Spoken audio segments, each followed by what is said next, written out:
Hi guys, welcome to my YouTube channel. आज के इस वीडियो में मैं आप लोगों को बताने जा रही हूँ हमारे इंडियन कॉन्स्टिट्यूशन के पार्ट 4 के बारे में, जिसमें डीपीएसपी का प्रावधान किया गया है। तो इसमें सबसे पहले हम समझेंगे आर्टिकल 44 के बारे में। इसको बताने से पहले आप लोग एक चीज़ ध्यान रखिएगा, जो डीपीएसपी का गठन किया गया वो किया गया आर्टिकल 36 से लेकर आर्टिकल 51 तक। फाइन।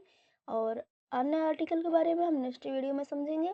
इसमें देखो डीपीएसपी का जो आर्टिकल 44 है, इसमें क्या प्रावधान है। तो देखो आर्टिकल 44 में समान सिविल संहिता का प्रावधान किया गया है। समान सिविल संहिता का तात्पर्य, जैसे कि कोई भी व्यक्ति पहले विवाह को यदि तलाक देना चाहता है किसी दिक्कत परेशानी वजह से, तो तलाक दे सकता है, दूसरा विवाह कर सकता है और वसीयत ले सकता है। जैसे कि वसीयत का तात्पर्य यह है कि अपने पूर्वजों की संपत्ति पर अधिकार कर सकता है। और इसी के साथ साथ आर्टिकल 44 के तहत यह भी अधिकार है कि व्यक्ति अपने से 21 वर्ष के छोटी आयु के बच्चों को गोद ले सकता है। फाइन। तो समान सिविल संहिता का तात्पर्य यही सब है। आर्टिकल 44 में क्या है, समान सिविल संहिता का अधिकार है, जिससे कि व्यक्ति विवाह करता है, तलाक देता है, वसीयत लेता है और गोद लेता है। फाइन। इसके बाद हमारा आ जाता है आर्टिकल 45, अनुच्छेद 45। अनुच्छेद 45 में क्या है, तो अनुच्छेद 45 के तहत यह अधिकार दिया गया है राज्य को कि राज्य क्या करेगा, जितने भी 6 से कम वर्ष के बच्चे हैं उन्हें राज्य निःशुल्क शिक्षा की सुविधा दिलाएगा और इसके साथ साथ उनके पोषण की भी व्यवस्था उपलब्ध कराएगा। और अनुच्छेद 45 में यही चीज़ है। फाइन। अनुच्छेद 45 के तहत राज्य सरकार क्या करता है, तो राज्य 6 से कम वर्ष की आयु के बच्चों को निःशुल्क शिक्षा की सुविधा उपलब्ध कराता है और इसके साथ साथ उनके पोषण को भी ध्यान में रखते हुए कार्य करता है। फाइन।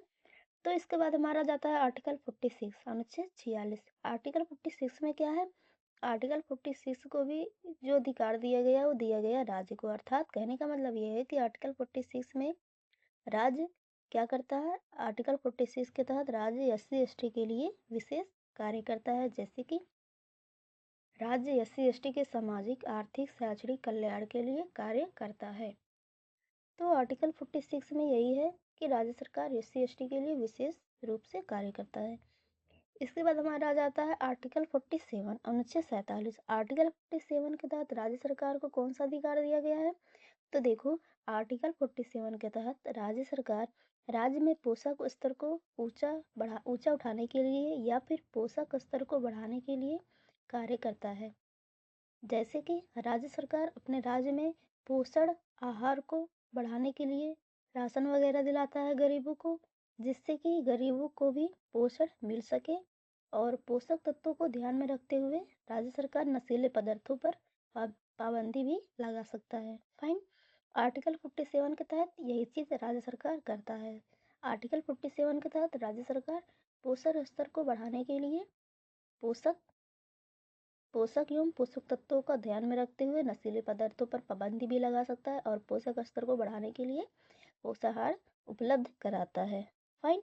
इसके बाद हमारा आ जाता है आर्टिकल 48। आर्टिकल 48 में क्या है, तो आर्टिकल 48 में राज्य कृषि एवं पशुपालन को बढ़ावा देने के लिए या फिर कृषि एवं पशुपालन के विकास के लिए राज्य सरकार कार्य करता है। जैसे कि कृषि के लिए नई नई तकनीकी का निर्माण कर सकता है और कृषि एवं पशुपालन का संरक्षण भी करता है राज्य सरकार। आर्टिकल 48 के तहत राज्य सरकार कृषि एवं पशुपालन का भी संरक्षण करता है और कृषि एवं पशुपालन के विकास के लिए जो कार्य करता है, ये तो करता ही है आर्टिकल 48 के तहत। और इसके साथ साथ जो है दुधारू जीव जंतु पर रोक भी लगा सकता है राज्य सरकार। आर्टिकल 48 के तहत दुधारू जीव जंतु पर भी रोक लगाएगा, इसका अधिकार दिया गया है राज्य को आर्टिकल 48 में। इसके बाद हमारा आ जाता है आर्टिकल 48 का खंड का को देखो 42वां संशोधन वर्ष 1976 में जोड़ा गया। इसको आप लोग ध्यान में रखिएगा, क्योंकि ये एग्जाम की दृष्टि से बेहद इंपॉर्टेंट है, मोस्ट इम्पॉर्टेंट है। तो आर्टिकल 48 का जो खंड का है, इसे 42वां संशोधन वर्ष 1976 में जोड़ा गया। अब समझ लेते हैं कि आर्टिकल 48 के खंड का में किसका प्रावधान है। तो देखो आर्टिकल 48 का जो खंड का है, इसमें वन्य जीव पर्यावरण अधिनियम का प्रावधान है। जैसे कि राज्य सरकार पर्यावरण और वन्य जीवों का संरक्षण एवं विकास करता है।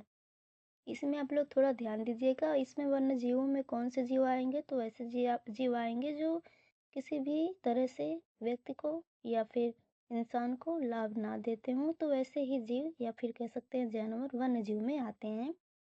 आर्टिकल 48 के तहत राज्य सरकार वन्य जीवों का संरक्षण और विकास करता है और इसके साथ साथ पर्यावरण का भी संरक्षण और विकास करता है।